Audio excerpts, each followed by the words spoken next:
taking you through a piano tutorial. I'm playing Chopin's Waltz in E minor, number 16, KK4, number 15 here. So, and this is the old Urtext Henley edition.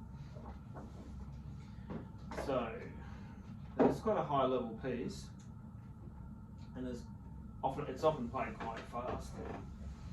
I'll take you through different sections and just different challenges and aspects of the piece. It's like anything, you've got to start slow, learn it up, play it fast. It can definitely take quite a while to get all that muscle memory consolidated. Lots of eyes closed practice in different sections, so you don't have to look down at the keys so much. Or if you are, it's just your fingers are just falling into place. That's what we got here. We'll take it from the beginning. Of course, I'm going to be playing a much slower version here because I haven't played it in quite a while. But yeah.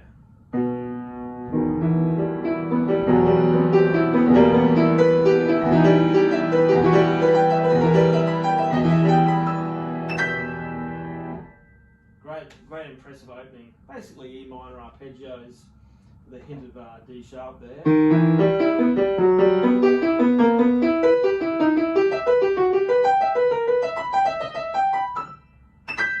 Going right up to there. Pretty straightforward. Once you hit like bar 1, starts to repeat again at bar 4, which then repeats again at bar 7. Or at least starts the same way there. So that'll just take time to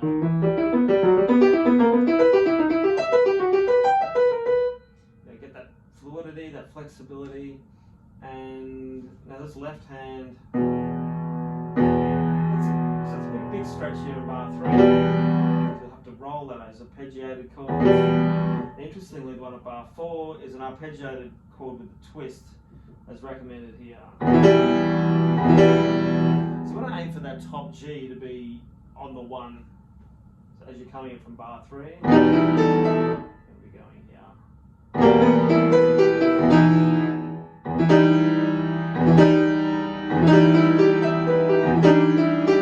The D sharp hits at the same time with the G would be ideal.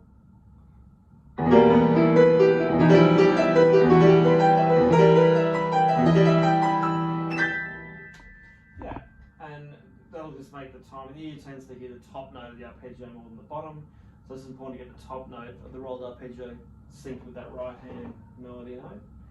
And then you get this interesting grazioso from bar 9, this melody.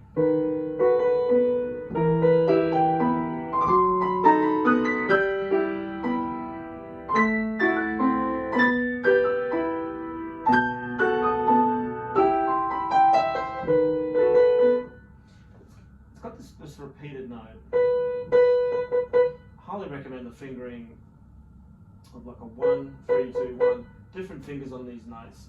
It helps you get a different sound. It stops the whole repetitive, stiffening of the hand that can set in if you do repeated notes. Also, it's just fun, a bit of fun. You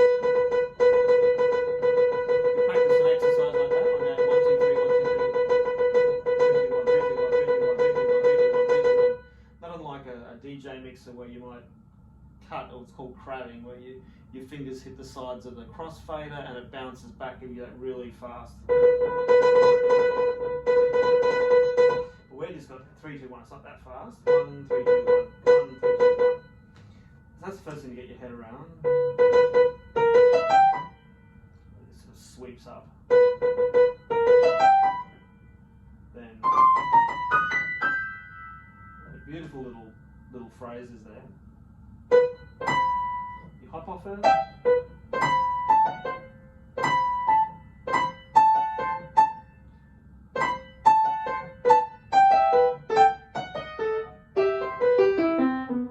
So, when I was down an octave too low there. So notice articulation there, very, very distinct. You've got a cacciatura, C to the B with that staccato note. So make that short and short. You come down for the A, which holds across. Again. Get this kind of springing light effect.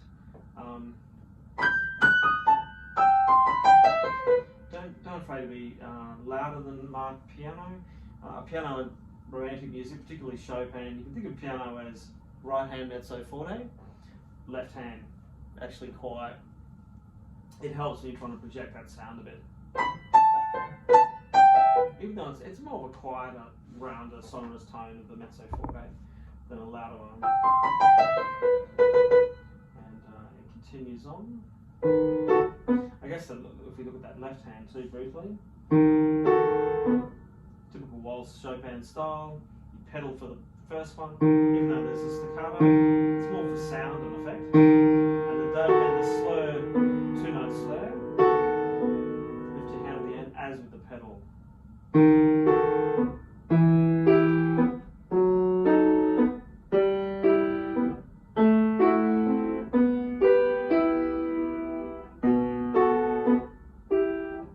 Lift on that third beat, because that nice sort of lifting lilt there, and then going on, bar 17.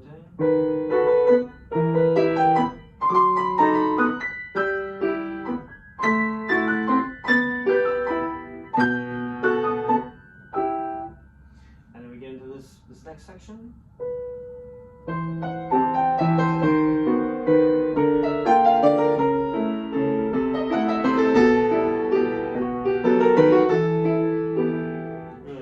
Sonorous, dolce legato, dolce, softly, sweetly.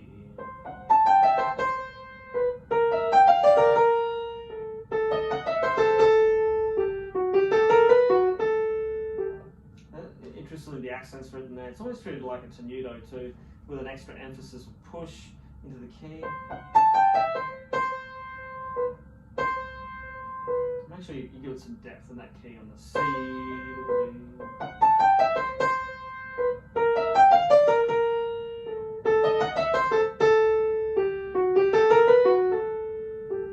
Big super phrase across the 8 bars to make it feel like it's going somewhere, like it has a direction. That left hand, a little bit more stretched. Nice patterns here. You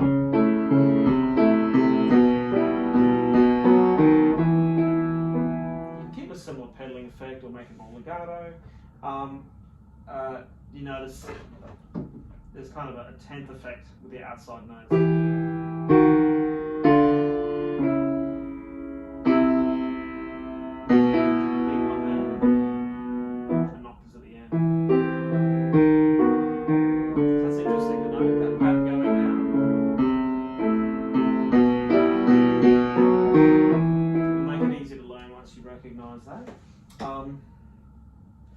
So that's just driving forward, but yeah, definitely a different mood to what happened in that first A section there. This next bit is rather technical, and again, the more eyes closed practice, the more memorization of this bit, it can really be the sparkling jewel of the piece. What have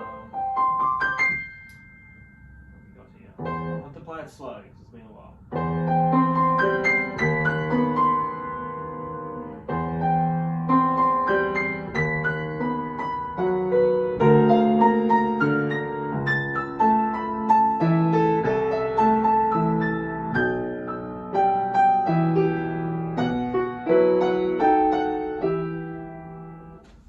Isn't it? Very, so maybe the right hand first, so you're up nice and high.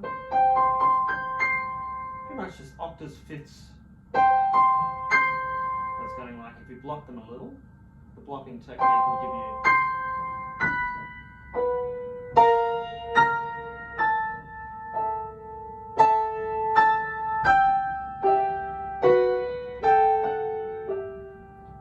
If you break that down further, you notice like the beginning of each bar, it's going like C to a B, to a B flat, to an A, and it's just breaking that up.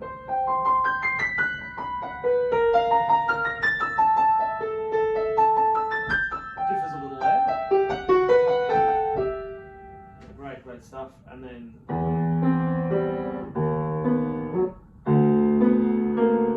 this is going down dramatically too for a while. Sort of quoting the last 8 bars. Slightly different variant. Yeah. has to feel and look effortless. So you can spend a lot of time, as I said, memorizing, eyes closed practice. Make it feel quite easy, so you don't really have to rely on your hand, looking at your hands too much. And then you've got. Now you're back to that first idea. I think this is sort of a rondo form. But it does go back to that first section. Quotes it like quite a bit. Something the same.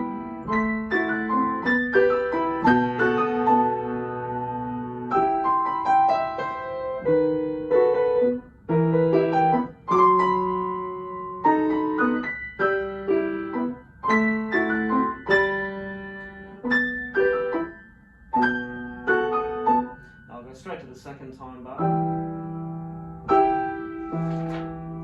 Big key change. We were once in minor, now we're in the major. Now we're in E major. Again, dolce, another sweet section.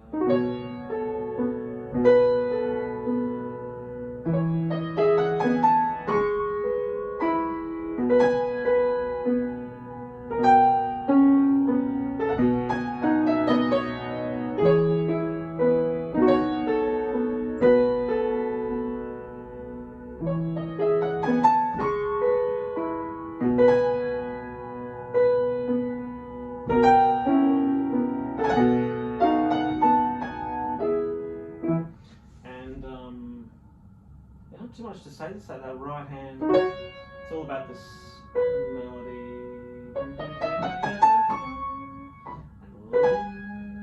Come down chromatically. Finish the phrase off.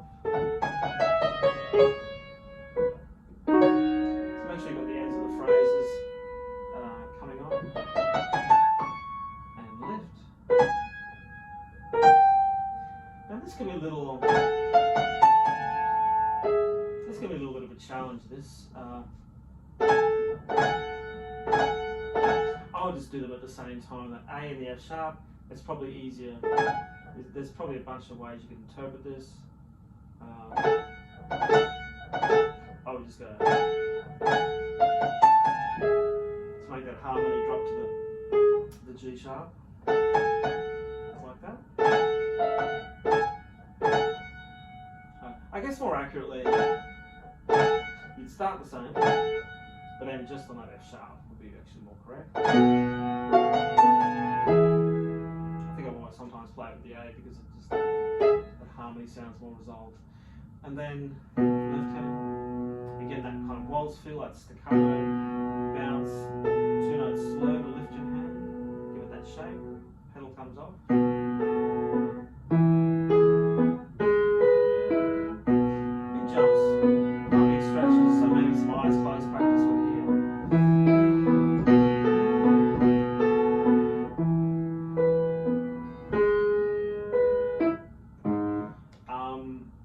But yeah, it's fairly straightforward other than those big stretches. Interesting bit here now coming up at bar 71,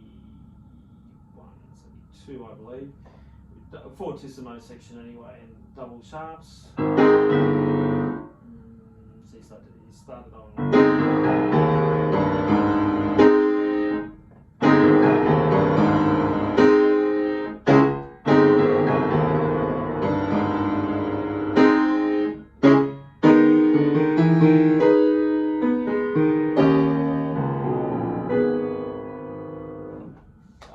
It's a nice change, really big moment of the piece, climax. Note the fingering recommendations in this edition. It's hard to get around it. There's not many other great ways to do it. You've got to, you're heading up towards that top G sharp there. Here we go. Yeah. So it starts on 5 on that F double sharp. In case you're wondering, it's basically the G note on the piano. You're going to have to jump up to the G. Not the most intuitive thing. 1 on the black note and D sharp to the 5 on the white note, which is actually the G on the piano, or reads as F double sharp. And then, so that eyes closed practice and some slow practice to get used to that. It's a very unusual technical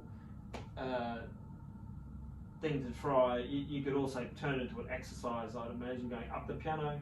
You could take those 5 notes and just keep repeating up the octaves like so.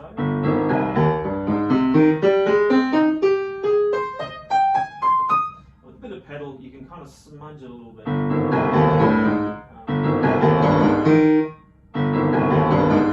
Just a little around that G sharp area to give you that little sense of legato. Okay, really big, and then you're back at 79, 80, 81. Back with that first thing.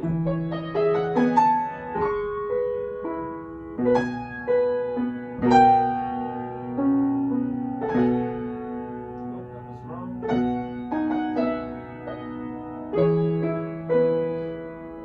Here, some A here. You can try some una quarta. I like a bit of una quarta for Chopin.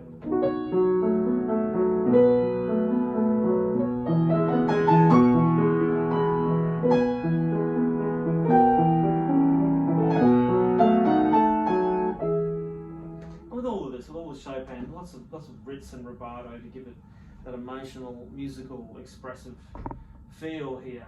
Don't be afraid to pull away, slow down the ends of phrases, and sometimes just a bit of push and rush for when things are getting louder or crescendoing. Not too much, but that's pretty straightforward. It's that melody again with a bit of a busier left hand. Again, would recommend una quarta to get that softer sound. Very, very straightforward stuff. And then you're back again. This is like the 3rd time you hear this thing.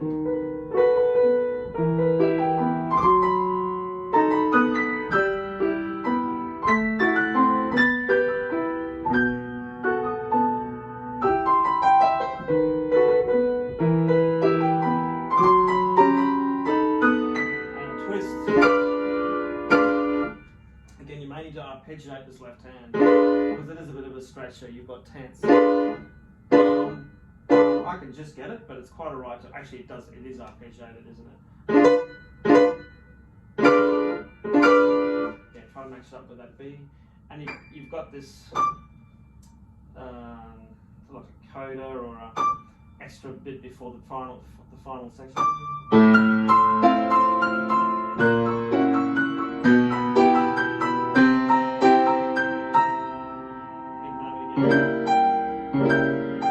So again, you might need some technical work here.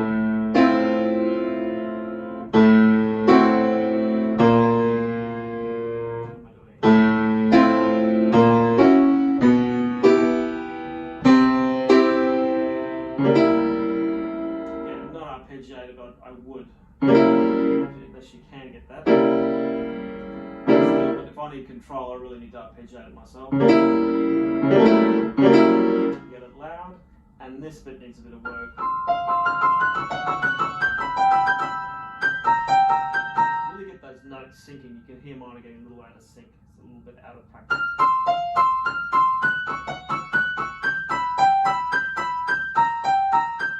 Nice, strong, loud practice to get it. Build up your finger muscles and the muscle memory, get all that secure, and then you've got this new bit. So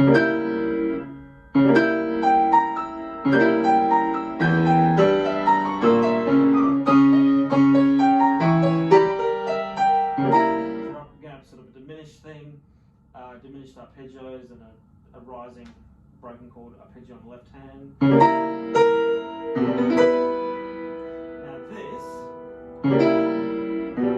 This edition is not marked, and I'm assuming for us more mere mortal hands, we need to do that twist again, not unlike what we did at the beginning in bar 4 when you had to do that twist.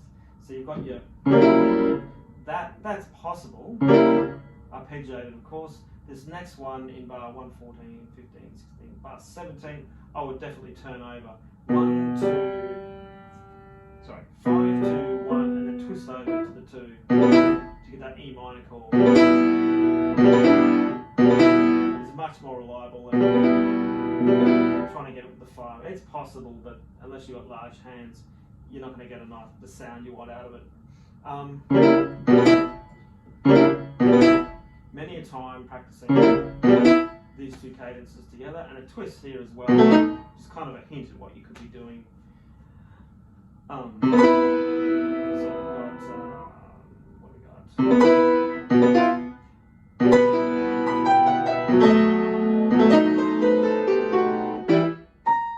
Finishing on.